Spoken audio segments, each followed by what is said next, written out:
All right, let's continue to talk a little bit about World War One, and let's talk a little bit now about the role of the United States had to play in World War One. Initially, we weren't really involved. The war begins in 1914, and really for the majority of the war, we wanted to remain neutral. That was the big thing.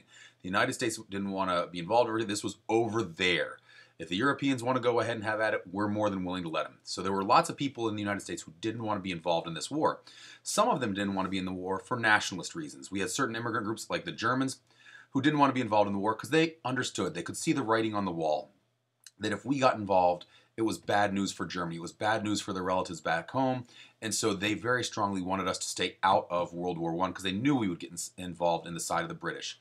The Irish were another group that wanted us to stay out. Not because Ireland was on the same side as Germany necessarily, but because the Irish knew that if the British lost, then Ireland was more likely to gain its independence. So the Irish were kind of cheering for Britain to lose. And once again, they understood that if we got involved, that would help Britain win. So the Irish want us to stay out of World War I as well.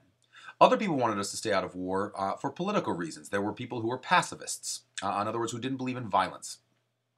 Guys like William Jennings Bryan, who had been a presidential candidate, and he believed that war was just morally wrong. It was morally wrong. It wasn't Christian to go and kill another human being. And so he felt like America needed to be a Christian example to the world, and we needed to stay out of this for moral reasons. And then there were other folks like Eugene V. Debbs.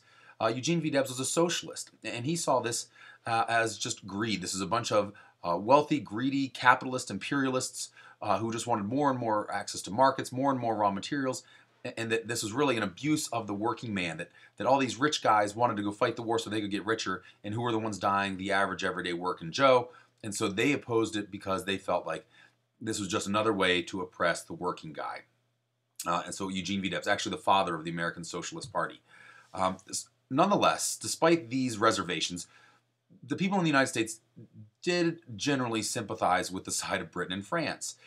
Despite the Germans and the Irish, who were definitely not on that side, most people in the United States, we have a natural affinity for the British, because after all, we're British. We speak English. Our laws mostly come from English common law. We have a lot in common with the British. The French, again, we have sympathies with because we share so many values in our revolutions, and they helped us in our revolution. And so the American sentiment was very much our sympathies were with the Allies. We didn't want to get involved, but we were kind of pulling for the Allies.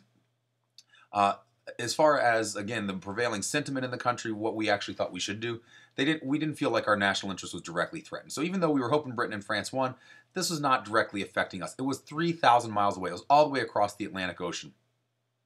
There's no need for us to be involved. In fact, the sentiment was so strong that Woodrow Wilson, running for re-election in 1916, makes the central campaign promise, that's central to his campaign, that he was going to, if you elect him, he will keep us out of the war. And he is re-elected on the strength of that promise. A year later, we will be involved in World War I. A long tradition in the United States of breaking campaign promises. Woodrow Wilson is no exception to that. What causes Woodrow Wilson to break this promise? There's several things, but one of them is the sinking of the Lusitania. It was a British passenger liner, and the sinking of the Lusitania kills 123 Americans. And so now all of a sudden American citizens are being killed. The Germans say, look, we had to sink the Lusitania. It was smuggling ammunition. The British denied this. And I think officially to this day it's still, denied. But we haven't been able to send remote submersible vehicles down. And the Lusitania was in fact smuggling ammunition into Great Britain. But at any rate, the Germans sink it without warning, kills a lot of civilians, and this really ticks off a lot of Americans. We feel like this is just unacceptable. Other examples of ships that were sunk: the Arabic and the Sussex. The Sussex was a French liner. Again, it's damaged. It doesn't actually sunk, but 80 Americans are killed or wounded. Germany makes the Sussex Pledge, which says, hey, we won't sink any more passenger liners, but that doesn't hold up. So now all of a sudden Americans are being killed. So now it's starting to threaten us a little bit. And then there's the Zimmerman Note. The Zimmerman Note goes ahead, and Zimmerman was German foreign minister, and it recommends that Mexico ally themselves with Germany. And that what the Germans are asking for, is for the Mexicans to declare war and attack the United States. This will force the U.S. to have to stay at home. The Germans were fearful of us getting involved, and they were wanting to keep us out. So they felt like if Mexico went ahead and attacked, we wouldn't be able to bring our troops over, and this would allow them to go ahead and win the war. And once they won, the U.S. and its allies would be defeated, and they would go ahead and make sure that in the negotiations at the end of the war, the United States gave back like California and Texas and stuff like that to Mexico. Now all of a sudden, we are being directly threatened. They're threatening to pull us into the war and threatening to attack us, and they're violating the Monroe Doctrine by interfering in affairs of the Western Hemisphere. It's starting to get a little more serious. Another thing that kind of leads us into this was the Russian Revolution. In 1917, the communists take over in Russia, and they decide they're like Eugene V. Debbs. The socialists, the communists are similar kind of ideologies. They say, look, this is just nothing but capitalist greed, and so when the communists take over in Russia and they kick the Tsar out, they pull out of the war. They sign a treaty with Germany. They're out. Well, Great Britain and France could barely hold off half of the German army. Now the Germans can turn all their attention to France and on the Western Front. And this really doesn't bode well for the British and the French. So now, not only is our interest threatened, not only are Americans dying, American properties being damaged and threatened, but now the side that we want to win, that we're cheering for, it looks like they're going to lose. The straw that breaks the camel's back then is finally the sinking of four U.S. merchant ships. Again, our property is being destroyed, our citizens are being killed, our national interest is directly threatened by the Zimmerman Note. The side that we wanted to win, that we're pulling for, looks like they're going to lose. All of these things combine together and lead to a declaration of war on April 6th, 1917. And now we're in the war. So once we're in the war, what do? Well, we have to go ahead and we have to build up our military. Our military prior to World War I was pretty sad. It had about 200,000 men in it. Weapons were obsolete. We had a total of 55 airplanes. So the first thing we had to do was build up our army. We institute the Selective Service Act, the draft. 4.2 million will be inducted into the service. 24 million will actually register for the draft. But of those 24 million that register and the 4.2 million of those 24 that are inducted, only about 2 million actually reach Europe, and even fewer of those actually see combat. So really, we get in right at the end of this thing. The war is over by 1918, and we're declaring war at the beginning of 1917. So most of our troops never get over there. The whole training process takes a total of 9 months. Once you're drafted, you go to basic training. That takes about 6 months. Once you're done with your basic stuff, you go over to Europe, and there you spend 2 months in France in a quiet area, or over in England, and you're just getting acclimated and you're doing a little more training. And then you're shipped to 1 month to a quiet front where you're probably not going to see a whole lot of action. You might hear artillery off in the distance, but you're probably not going to see a real German or have to shoot at a German. And then finally, after 9 months of training, then you're going ahead and thrown into the war. Again, the war ends in 1918. You know, do the math. If we're sitting here in April and we declare war in April of 1917, the first troops aren't showing up until 1918.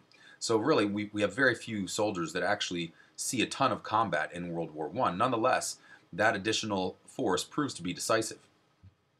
African Americans also go ahead and see significant action in World War I, and this will lay the groundwork for the desegregation of our military forces. It's the first time we have African American officers who are trained as officers. They don't receive a field commission, in other words. And these guys go ahead and they lead segregated forces, mostly initially assigned to non-combat roles, primarily because guys like John Pershing, who was in charge of our forces over in Europe, is a bit racist. He says, you know what, I don't trust black guys. I don't think they're going to go ahead and they're not going to have our back. I don't think they're going to fight. I think they're going to get scared. They're going to run away. The French see this, and they see all these able-bodied fighting guys that we're not really using. We're using to drive trucks and for kitchen duty and stuff like that. And they say, hey, if you're not going to use them, will we? Pershing says, well, okay, we'll let you use them, but you can't put them in combat. Well, the French say, okay, wink and a nod. And they sure enough go put them in combat. And for the first time, American soldiers are serving alongside in the front lines with African American soldiers. And lo and behold, they do very well. And this really starts to change the opinions of a lot of the younger officers, guys with names like Eisenhower and Patton. And so opinions will start to change because of how the African Americans served in World War I. At home, we have to go ahead and we have to mobilize our industry. And we do this in a couple of different ways. We do this through what's called the War Industries Board, which is regulated by Bernard Baruch. He goes ahead and he regulates prices. He controls war-related industries like oil and coal, and he sets prices and controls production for those so that we can make sure we have the oil and coal that we need when we need it, and we can afford it. And so this is very highly regulated. We established the Federal Railway Commission, which basically nationalizes the railroad and makes sure that all the troop trains are where they need to be, when they need to be there. So that's a coordinated effort. We developed the Emergency Fleet Corporation, which controls the production of shipping because the Germans were sinking a lot of ships, so we needed to produce a lot to replace our losses, and they take care of that. We go ahead and we make a deal with the labor unions. We say, hey, we'll go ahead and jack up the minimum wage. We'll guarantee you higher wages, and we'll keep inflation down. We'll allow you to unionize, but here's the deal. If you go on strike, then you're going straight to the front line. So that's basically the deal we made with the union. No strikes. We can't afford you to stop labor. We have to keep producing here. We'll give you stuff for it, but you have to keep producing. And the other result is you have more and more women in the labor force. And this really kicks open a lot of doors for women because they find that they're capable of doing jobs that previously we thought only men could do. Other things we do to mobilize the home front, the Food Administration, headed up by Herbert Hoover, who would later become president of the United States. We encouraged families to grow victory gardens so that you grow your own vegetables. That way farmers were freed up to grow crops that were more beneficial to the war effort, and particularly wheat. We needed lots and lots of wheat. And how do we encourage farmers to grow more and more wheat? Well, we jack up the prices. We set the prices artificially high. Farmers are making money hand over fist. They're loving it. They go ahead and they start growing as much wheat as they can. They buy new tractors. They buy more land. They get loans from the bank because they're making a ton of money. The problem comes in later because this will end up leading to a crash because now they overproduce and they have more than they can sell, and they then have more debt that they can afford to pay off. So that comes around to bite us in the rear end and will be one of the things that leads to the Great Depression. But in the short term, it does go ahead and increase wheat production for World War I. We also go ahead and we sell war bonds. We basically take out loans. They're sold by volunteers, and the average person in the United States bought about $400 worth of war bonds. In today's money, that would be thousands, tens of thousands of dollars that each family would have contributed to the war effort. So it was a huge, substantial amount that Americans kicked in to help pay for the war. Unfortunately, not everything was great. Some of the other stuff going on at home, we had our own share of nationalism and our own share of discrimination against us, particularly Germans. When we got into the war, we were ticked off at the Germans, and we attacked German-owned businesses and things like that. And, a real lack of tolerance at home. We passed the Espionage and Sedition Acts, which really target socialists and people who are speaking out against the government. It's a violation of the First Amendment, and will eventually be declared unconstitutional. But in the short term, it really limits criticism of the government. Again, because the government wants to make sure that the entire country's on board and backing the war effort. Woodrow Wilson, then, his role in this, again, remember, he promised to keep us out of the war. But he says, look, okay, we're in the war, but we're not in it because we want to get something out of it. Rather, this is a noble cause, that we're in this. We got into this not to get something from it, but to end the war. It's very idealistic, and Americans see themselves as not self-serving. We were not fighting to gain land. In fact, we didn't gain any land as a result of World War I, but we did end the war.